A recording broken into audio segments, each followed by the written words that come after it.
బంగాళదుంప రొయ్యలు పులుసు. ఇంగ్రీడియంట్స్: బంగాళదుంపలు, రొయ్యలు, మామిడికాయ, ఉల్లిపాయలు, చింతపండు, సాల్ట్, రెడ్ చిల్లీ పౌడరు, అల్లం వెల్లుల్లి పేస్ట్. ముందుగా కుక్కర్ తీసుకొని దాంట్లో 4 టేబుల్ స్పూన్స్ ఆఫ్ ఆయిల్ వేసుకోవాలి. తర్వాత చోపుడ్ ఆనియన్స్ వేసుకోవాలి. అది కాస్త ఫ్రై అయిన తర్వాత దాంట్లో రొయ్యలు వేసుకోవాలి. దాన్ని బాగా మిక్స్ చేసుకోవాలి.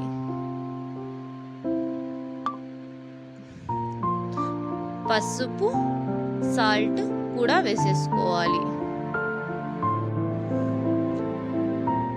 తర్వాత టమాటా ముక్కల్ని కూడా వేసుకోవాలి. బాగా కలుపుకోవాలి.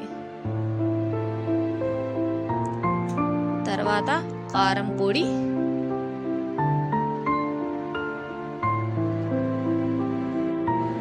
కొబ్బరి పేస్ట్ను,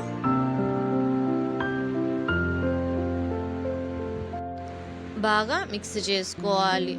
తర్వాత బంగాళదుంపల్ని వేసుకోవాలి.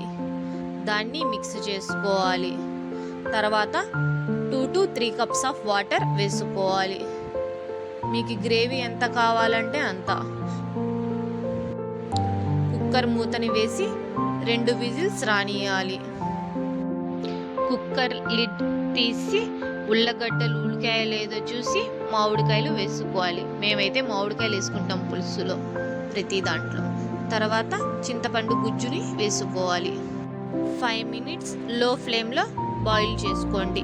వేడిగా సర్వ్ చేసుకొని వేడి వేడి అన్నంలో మామిడికాయ, ఉల్లగడ్డలు, రొయ్యలు వేసుకొని తింటూ